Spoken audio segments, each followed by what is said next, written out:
Hello और नमस्कार मेरे प्यारे दोस्तों, साथियों, मेरे क्लास 10th के सारे students, very very very good morning. मैं पंकज सर आपका स्वागत कर रहा हूं मेरे यूट्यूब चैनल नव एकेडमी पर। जैसा कि बच्चों आप जानते ही हैं कि हम चैप्टर 2 खत्म करने की ओर हैं। आज प्रॉब्लम सेट का आखिरी पार्ट है जिसमें हम क्वेश्चन नंबर 11 से लेकर क्वेश्चन नंबर 15 तक देखने वाले हैं। ये सारे के सारे हैं वर्ड प्रॉब्लम्स। प्रीवियस वीडियोस में हमने एक वीडियो में 1 to 9 और एक वीडियो में सिर्फ क्वेश्चन नंबर 10 किया हुआ है। आप जरूर उनको देखिएगा फॉर बेटर अंडरस्टैंडिंग। तो आज आइए बिना किसी देरी की शुरुआत करते हैं क्वेश्चन नंबर 11 से लेकर क्वेश्चन नंबर 15 तक। तो भाई क्वेश्चन नंबर 11 कह रहा है कि मुकुंद जो है वो पजेस कर रहा है, उसके पास है 50 rupees more than what Sagar possesses. Sagar के पास जितना है उससे 50 रुपए ज्यादा है मुकुंद के पास। The product of the amount they have is 15,000। यानी कि मुकुंद के पास जितना अमाउंट है और सागर के पास जितना अमाउंट है, अगर उनका प्रोडक्ट किया जाए, प्रोडक्ट मतलब मल्टीप्लाई किया जाए, तो उनके पास कुल मिला के 15,000 रुपीज हो जाते हैं। Find the amount each one has. तो बच्चों जब भी ऐसा प्रोडक्ट वगैरह कुछ आता है, स्क्वायरिंग वगैरह कुछ आता है, इसका मतलब आप एग्जाम में समझ जाना कि ये क्वाड्रेटिक इक्वेशन से रिलेटेड सम है। अब सबसे बड़ी बात, कैसे इक्वेशन फॉर्म किया जाए। तो भैया देखिए जरा सवाल को ध्यान से पढ़िए। मुकुंद के पास सागर से 50 रुपए ज्यादा है, तो जिसके पास कम होता है बच्चों, नॉर्मली आप उसी को x अज्यूम करना चाहिए। तो भैया हम कह देंगे कि लेट सागर पजेस x रुपीज। तो अगर सागर के पास x रुपए हैं तो मुकुंद के पास उससे 50 रुपए ज्यादा होंगे, यानी कि the amount Mukund possess is x plus 50। भाई ये दो बात हो गई फर्स्ट लाइन से। सेकेंड लाइन कह रहा है द प्रोडक्ट, मतलब इसका और इसका प्रोडक्ट इज 15,000। तो मैं कहूंगा एज पर गिवन कंडीशन, यानी कि अकॉर्डिंग टू गिवन कंडीशन उनका प्रोडक्ट। बस आपका इक्वेशन फॉर्म हो गया बच्चों। बाकी तो नॉर्मल एक्टिविटी है, जैसे आप कोई इक्वेशन नॉर्मली सॉल्व करते हैं। यानी कि आप करिए इसका प्रोडक्ट x इंटू एक्स देगा आपको x स्क्वायर और x इंटू 50 आपको देगा 50x, और बाद में 15,000 यहां ले आए, आपको मिल गया -15,000। ये बन गया नॉर्मल सा क्वाड्रेटिक इक्वेशन। भाई अब आपको वो दो नंबर ढूंढने हैं, दो फैक्टर्स ढूंढने हैं, जिसको मल्टीप्लाई किया तो 15,000 आ जाए और सब्ट्रैक्ट किया तो 50 आ जाए। तो भैया उसके लिए करिए वर्कआउट, जैसे कि वो है 150 और 100। ठीक है, तो भैया x ले लीजिए कॉमन, ये आ गया x प्लस 150, यहां पर 100 कॉमन, x प्लस 150 दोनों में आ गया कॉमन x प्लस 150 और बच गया x माइनस 100, यानी कि x प्लस 150 इज 0 और x माइनस 100 इज 0। तो इसका मतलब x इज इक्वल टू -150 और x इज इक्वल टू 100। पर जैसा कि आप जानते हैं क्वाड्रेटिक इक्वेशन में आपको भले दो आंसर आएंगे, पर एक वैलिड होगा और एक वैलिड नहीं होगा। भैया इनके पास रुपए हैं और रुपए नेगेटिव नहीं होते, वो सिर्फ बैंकों में हो जाते हैं, पता नहीं कैसे। But amount can not be negative, इसलिए वो होगा x इज इक्वल टू 100, यानी कि जैसा हमने अज्यूम किया था बच्चों। इसका मतलब सागर के पास हैं x रुपए, मतलब 100 रुपए, और मुकुंद के पास हैं x प्लस 50, यानी कि 100 प्लस 50, यानी कि 150 रुपीज। तो इस तरह से आपने इसे सॉल्व कर लिया। ठीक है, चलिए बढ़ते हैं नेक्स्ट क्वेश्चन की तरफ। क्वेश्चन नंबर 12 है the difference between the squares of two numbers is 120। अब मैं बच्चों आपको बताता हूं, this is the most and most important sum. ये आज तक एग्जाम में तो नहीं आया, पर आप आया तो पक्की बात है कंफ्यूज हो जाएंगे। इसे मैंने बड़े ही प्यार से, बड़े ही इजी तरीके से सॉल्व करने की यहां पे कोशिश करी है, आप जरूर ध्यान दीजिए। भैया क्वेश्चन कह रहा है कि डिफरेंस बिटवीन स्क्वायर्स ये मुझे देने वाला है इक्वेशन। जब ये स्क्वायर्स वगैरह ले लूंगा तो मुझे क्वाड्रेटिक इक्वेशन मिल सकते हैं। अब आपको डिफरेंस किसके किसके बीच में चाहिए? स्क्वायर्स ऑफ टू नंबर्स चाहिए। तो क्या वो दोनों नंबर मालूम है और फिर जब वो दो नंबर मालूम होगा तब तो उनके स्क्वायर्स पता होंगे। तो वो दोनों नंबर क्या है उसके लिए क्या कह रहा है, the square of smaller number is twice the greater number. भाई कंडीशन ऐसे दे रहा है कि छोटे नंबर का स्क्वायर बड़े नंबर के स्क्वायर का दुगुना है, ट्वाइस है, ट्वाइस। एक काम करते हैं ना बच्चों, हम बड़े नंबर को ले लेते हैं x, ठीक है, ओके।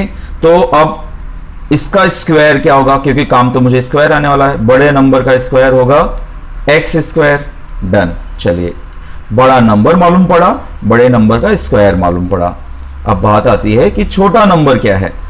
तो छोटा नंबर तो नहीं दिया कंडीशन पर, यह दे रहा है कि छोटे नंबर का स्क्वायर, छोटे नंबर का square is twice the greater number. यानी ग्रेटर नंबर क्या है बच्चों, x है ना। यानी मैं क्या करता हूं, छोटे नंबर का डायरेक्टली स्क्वायर एज्यूम करता हूं। Square of the smaller number will be double of the greater number, यानी कि 2x होगा। तो जब square of the smaller number is this, अगर किसी का स्क्वायर आपको मालूम है, जैसे कि अगर आपको मालूम है कि किसी नंबर का स्क्वायर 16 है, तो वो नंबर क्या होगा, 4 होगा, और वो -4 भी हो सकता है, प्लस और -4 आप कहेंगे। वैसे ही अगर आपको स्मॉलर नंबर का डायरेक्टली स्क्वायर पता है बच्चों, तो आप स्मॉलर नंबर फाइंड कैसे करोगे, सीधा सीधा इसका स्क्वायर रूट ले लोगे, प्लस और माइनस √2x।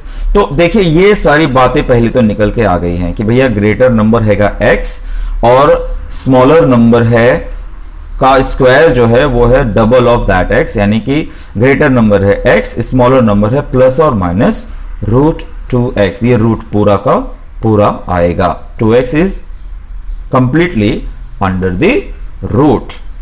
तो भैया यहां तक तो हो गया अजम्पशन। इसे आप बच्चों ना 3 से 4 बार पढ़ने की, समझने की कोशिश करिएगा, और अगर आपको यह समझा है तो मुझे जरूर कमेंट बॉक्स में बताइएगा। अब बढ़ते हैं कंडीशन की तरफ। कंडीशन क्या कहता है बच्चों कि difference between the squares of the two numbers. अब भैया स्क्वायर कौन है, ग्रेटर नंबर का स्क्वायर ये है और छोटे नंबर का स्क्वायर ये है, मतलब x स्क्वायर और छोटे नंबर का स्क्वायर यानी कि -2x is 120. So according to the given condition, simply the difference between the squares of two number is 120. मतलब x square -2x is equal to 120. तो ये बन गया आसानी से आपका क्वाड्रेटिक इक्वेशन। ले आइए एक तरफ, सोचिए वो दो नंबर जिसको मल्टीप्लाई किया तो 120 आ जाए, सब्ट्रैक्ट किया तो 2 आ जाए। ध्यान रखिए मल्टीप्लाई करने पे 120, सब्ट्रैक्ट करने पर 2, तो वो है 12 टेंजा। बात आती है प्लस और माइनस की, तो माइनस है तो किसी एक को तो माइनस आना ही चाहिए। मिडल टर्म में दिख रहा है माइनस, तो पहले वाले को दे दीजिए माइनस और दूसरे वाले को दे दीजिए प्लस। यानी यहां आ गया बच्चों x square -12x plus 10x -120। भैया x ले लीजिए कॉमन इसमें से, और यहां से ले लीजिए 10 कॉमन, हो गया x -12, x -12 दोनों में कॉमन, और बच गया x plus 10 is equal to 0, यानी कि x -12 इज 0 और x प्लस 10 इज 0। तो x इज इक्वल टू 12 और x इज इक्वल टू -10। लेकिन अब इसमें किसको कैसे रिजेक्ट करेंगे वो ध्यान दीजिए। देखिए square of the smaller number था 2x, तो अगर मैंने x का वैल्यू -10 रखा बच्चों इसमें, तो आ जाएगा -20। लेकिन आप एक चीज तो जानते हैं कि किसी भी नंबर का स्क्वायर निगेटिव कभी नहीं हो सकता। किसी भी नंबर का स्क्वायर करने पर निगेटिव कभी भी नहीं आ सकता। यानी कि अगर मैंने x इक्वल टू -10 रखा तो ये जो 2x है वो हो जाएगा निगेटिव, लेकिन but square of any number can not be negative, therefore x can not be equal to -10। तो भैया इसलिए हम पिक करेंगे x इक्वल टू 12 को। अब जब x इक्वल टू 12 मालूम पड़ चुका है तो आइए फाइंड आउट करते हैं। The greater number is x यानी कि 12, और जो स्मॉलर नंबर था वो प्लस माइनस √2x यानी कि √2 × 12 यानी कि √24। ध्यान रखिए बच्चों रूट आपको पूरा लेना है। तो √24 को हम सिंप्लीफाई फिलहाल तो नहीं कर पाएंगे, या आप करेंगे भी तो 2√6 आएगा, पर उसकी कोई आवश्यकता नहीं है। सिंपल सी बात है, ग्रेटर नंबर इज 12 और स्मॉलर नंबर कैन बी √24 और कैन बी -√24। तो वो हम दोनों पॉसिबिलिटीज यहाँ पे लिख देते हैं। तो आप समझ सकते हैं कि क्यों मैंने स्टार्टिंग में कहा कि ये बहुत ज्यादा इंपॉर्टेंट सम है, but practice makes you perfect. आप इसे 2 से 3-4 बार इसे रिवाइज करिए। चलिए बढ़ते हैं क्वेश्चन नंबर 13 की तरफ। क्वेश्चन नंबर 13 कह रहा है कि रंजना जो है wants to distribute 540 oranges among some students। कुछ बच्चों को वो 540 ऑरेंज है वो बांटना चाहती है। कौन? रंजना। तो भैया अगर 30 स्टूडेंट्स ज्यादा होंगे तो सबको 3 ऑरेंज लेस मिलेंगे। Find the number of student. इसे बच्चों ना प्रैक्टिकल एग्जांपल्स के साथ समझिए। मैं एक सिंपल सी बात बोलता हूं, सपोज 540 ऑरेंजेस हैं और 54 स्टूडेंट्स होते तो क्या होता? समझिए, 540 हैं और 54 स्टूडेंट्स होते तो क्या होता? हर स्टूडेंट्स को कितना मिलता? भाई सिंपल सी बात है, 540 को आप 54 से डिवाइड कर लेते, सबको 10-10 मिल जाते। Am I correct? ठीक है ना बच्चों? यानी कि जितने लोगों को बांटना है आप उससे डिवाइड करेंगे। करेक्ट? तो हमें तो नंबर ऑफ स्टूडेंट्स नहीं पता। चलिए हम मान लेते हैं कि नंबर ऑफ स्टूडेंट्स थे x, ऑरेंज तो 540 है। तो जब x बच्चे हैं, जैसे बच्चों मैंने बताया कि 54 स्टूडेंट्स है तो आप 540/54 करेंगे। वैसे ही नंबर ऑफ स्टूडेंट्स है x, तो आप क्या करेंगे? Yes, number of orange each students gate is 540/x, है ना? आप उसे x से डिवाइड कर दे देंगे। ऑलराइट बच्चों, तो ये तो हो गया x की कहानी।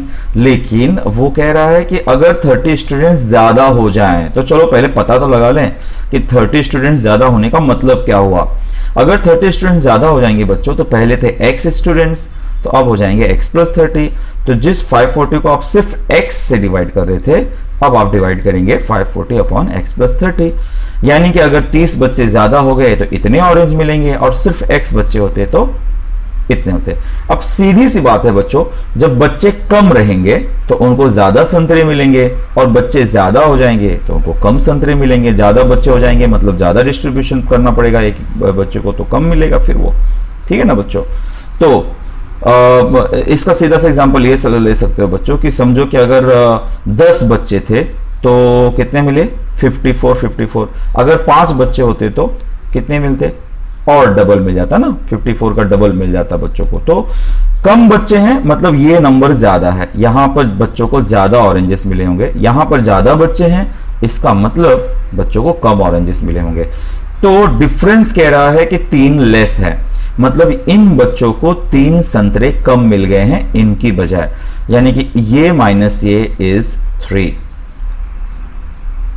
ठीक है? तो ये जो 540/x है, जो पहले जो बच्चों को मिला है और जो अब बच्चों को मिल रहा है, तो पहले वाले बच्चों को अब के बच्चों से 3 ज्यादा संतरे मिल रहे हैं।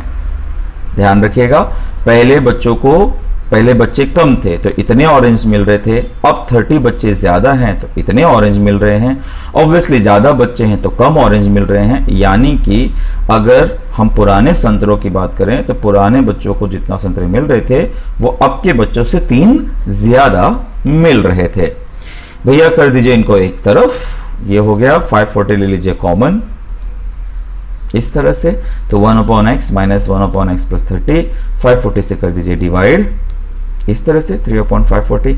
यहां x और x कैंसिल हो जाएगा, आपको बचेगा 30/x ब्रैकेट x + 30 का मतलब हुआ x² + 30x यहां पर आना चाहिए। ठीक है, हो गया है मिस, कोई बात नहीं, वहां पर आ जाएगा अगले टर्म में।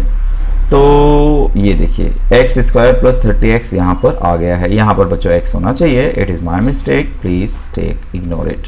तो x² + 30x को मैंने यहां पर ला दिया और 3 को नीचे ला दिया, तो 3 10 यहां पे 10 आ जाएगा भैया।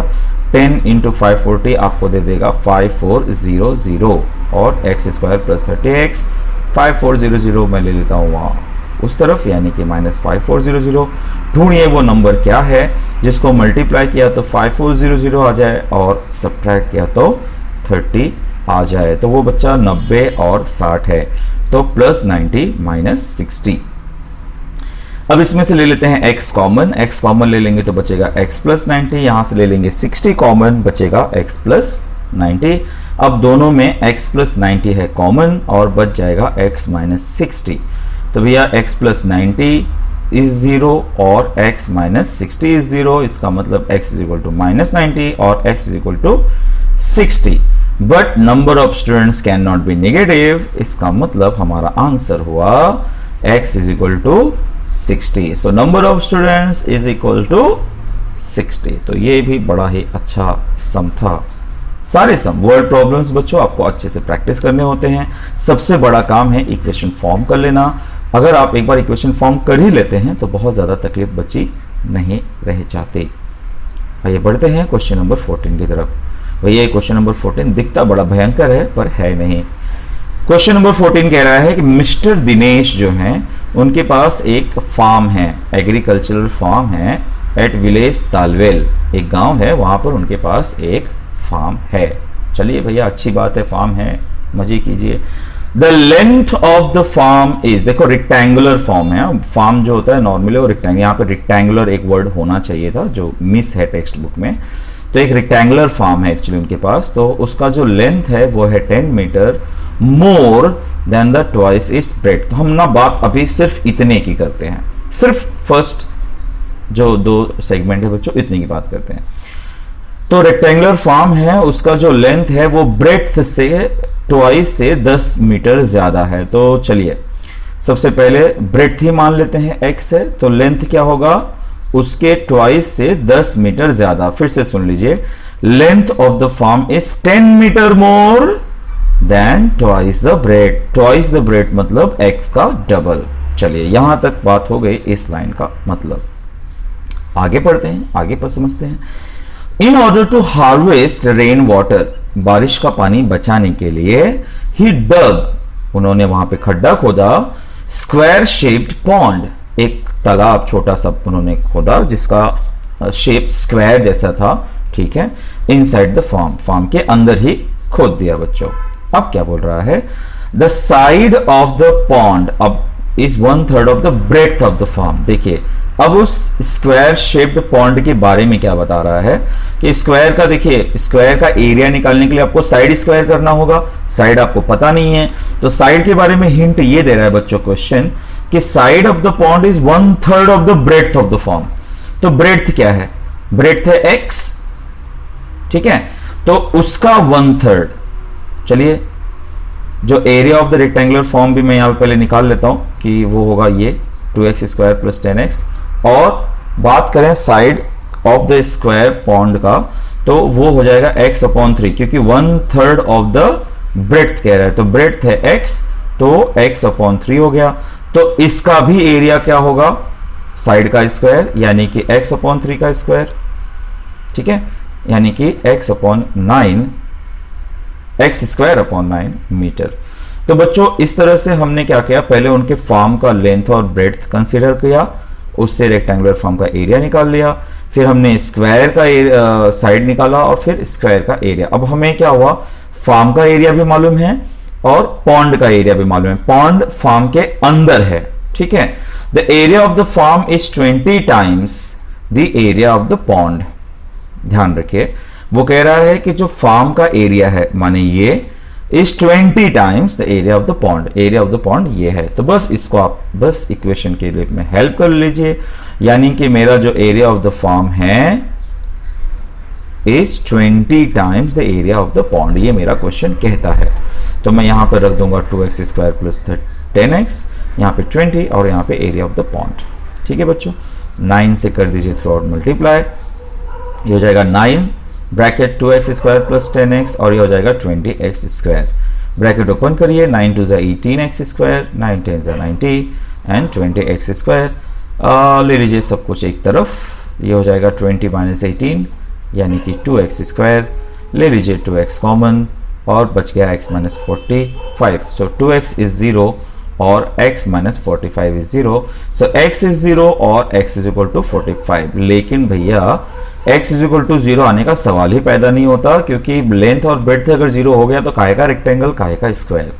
तो हम कहेंगे भैया कि x वैलिड नहीं है क्योंकि ब्रेड्थ कैन नॉट बी 0, इसलिए हमें लेना होगा x इज इक्वल टू 45। अब क्या पूछ रहा है एंड में, length and breadth of the farm and of the pond. तो मतलब सब कुछ निकालना है, पहले तो breadth of the farm x यानी कि 45, फिर लेंथ ऑफ द फार्म यानी कि 2x प्लस 10 यानी कि 2 इंटू 45 प्लस 10 यानी कि 100, और side of the square shaped pond that is x upon 3 यानी कि 45 अपॉन 3 यानी कि 15 मीटर। तो अगर आपने बच्चों एक एक सेंटेंस पढ़ा, धीरे धीरे डीकोड किया, तो ये तकलीफ नहीं देगा आपको और ये सम बड़े आसानी से आपको आ जाएगा। चलिए बढ़ते हैं हमारे आखिरी सम की तरफ, 15th सम, जिससे ये चैप्टर हो जाएगा कंप्लीट। ध्यान रखिएगा, इस आखिरी सम से पहले आपको बता दूं, मैं आगे चलकर आफ्टर दिवाली मैं इनके सॉल्व प्रॉब्लम्स भी आपको देने वाला हूं। 10th का नेक्स्ट चैप्टर में स्टार्ट करने जा रहा हूं, फाइनेंशियल प्लानिंग, जिसके लेक्चर्स कल से स्टार्ट हो जाएंगे। ये बच्चों आपने प्रैक्टिस सेट में ही जो लास्ट एक्सरसाइज था उसमें आपने देखा था वर्क रिलेटेड प्रॉब्लम था, ठीक है। तो ये वर्क रिलेटेड प्रॉब्लम है, ये जब भी आते हैं क्वाड्रेटिक क्वेश्चंस आते हैं, एक बार फिर से ताजा ताजा आपको याद दिला दूं कि ये होता कैसे है। भैया एक टैंक है जो कि 2 घंटे में भर जाता है अगर दोनों टैप्स यानी कि दोनों नल को अगर चालू किया जाए तो दोनों नल चालू रहेंगे तो ये 2 घंटे में टैंक भर जाता है। लेकिन if only one of the taps is open at the given time, अगर एक समय में केवल एक ही नल चालू रहे तो smaller tap takes 3 hours more than the larger one. तो छोटा वाला नल बड़े वाले नल से 3 घंटे ज्यादा लेता है। So how much time does each tap take to fill the tank completely. तो भैया कितना टाइम लेंगे एक एक टैप पूरे टंकी को भरने के लिए। तो भैया आपको पक्की बात है कि जो स्मॉलर टैप है वो ज्यादा टाइम लेगा और जो बड़ा टैप है वो कम टाइम लेगा। तो बड़े टैप को मैं ले लेता हूं भैया कि वो x घंटे ले लेता है। बड़े जो टैप है उसको टंकी भरने के लिए कुल x घंटे लगते हैं। Let the larger tap takes x hours to fill the tank alone. तो भैया 1 घंटे में वो कितना भरेगा, 1/x। वर्क रिलेटेड प्रॉब्लम है बच्चों, ये आपको करना होता है। अब स्मॉलर टैप कितना लेगा, उससे 3 घंटे ज्यादा। So smaller tap takes x + 3 hours to fill the tank alone. तो भैया total part of the tank filled by the smaller tap in 1 hour will be 1/x + 3। ये तो हो गया एक एक टैप की बात। दोनों मिलकर कितना लेंगे, फिर कितना पार्ट भर पाएंगे। जब ये 1 घंटे में इतना भर पाता है, ये 1 घंटे में इतना भर पाता है, तो दोनों मिला के 1 घंटे में कितना भर पाएंगे, 1/x + 1/x + 3। लेकिन वैसे आप क्या जानते हैं, आपको पता है कि दोनों नल 2 घंटे लेते हैं, तो 1 घंटे में 1/2। देखिए इसका अजम्पशन मैंने इस पेज पे सिर्फ अजम्पशन रखा है। दोनों जो नल हैं, दोनों नल 1 घंटे में इतना भर पाते हैं और एज पर गिवन कंडीशन 2 घंटे में भरते हैं दोनों नल, तो 1 घंटे में ये 1/2। यानी मुझे क्या मानना चाहिए, मुझे ये मानना चाहिए कि 1/x + 1/x + 3 is equal to 1/2। यही हमारा कंडीशन होने वाला है ऑन द नेक्स्ट पेज। देखिए 1/x + 1/x + 3 is equal to, सबसे इंपॉर्टेंट है बच्चों इस इक्वेशन को फॉर्म कर लेना। ध्यान रखिएगा एक निशु करके सम था प्रैक्टिस सेट में, आप उसे जरूर देख लीजिएगा। अब इसमें कर देंगे हम cross multiplies, x + 3 + x/x bracket x + 3 is equal to 1/2। x और x हो जाएगा 2x और ये हो जाएगा x² + 3x is equal to 1/2। 2 से कर दीजिए इसको मल्टीप्लाई और इसको मल्टीप्लाई कर दीजिए, यानी कि 2 2s are 4x + 6 और यहाँ पर बच्चों x² + 3x है। सब कुछ कर लीजिए एक तरफ, 3x - 4x - 6 is equal to 0, यानी कि -x - 6। अब आपको वो 2 नंबर ढूंढने हैं जिसको मल्टीप्लाई किया तो 6 आ जाए और सब्ट्रैक्ट किया तो 1 आ जाए। तो 3 2s होता है भैया ऐसा नंबर। तो माइनस है तो किसी एक को माइनस मिलना चाहिए, मिडिल ब्रैकेट है माइनस, इसको दे दिया माइनस, इसको दे दिया प्लस, यहाँ पे रख दीजिए -3x + 2x - 6 is equal to 0। x common, x - 3, 2 common, x - 3। अब दोनों में से आ गया x - 3 कॉमन, बच गया x + 2 इज इक्वल टू 0। यानी कि x minus 3 is equal to 0 और x plus 2 is equal to 0। So x is equal to 3 और x is equal to minus 2। तो आपको पता है कि जो टाइम है वो नेगेटिव नहीं हो सकता, but the number of hours can not be negative, therefore x is equal to 3, यानी कि जो बड़ा टैप है उसको लगते थे x घंटे यानी कि 3 घंटे, और जो छोटा टैप है उसको लगते थे x प्लस 3 घंटे यानी कि 3 प्लस 3 यानी कि 6 घंटे। तो ये वर्क रिलेटेड प्रॉब्लम था बच्चों। इसके साथ ही हमने चैप्टर 2 क्वाड्रेटिक इक्वेशन कंप्लीट कर दिया है। उम्मीद है आपको सब सवाल समझे होंगे, आप दूसरों को भी बताएंगे, इसे लाइक सब्सक्राइब शेयर जरूर करेंगे। आज के लिए इतना ही। कल से हम स्टार्ट कर रहे हैं financial planning, so be with our channel नब academy. Thank you so very much. Bye bye.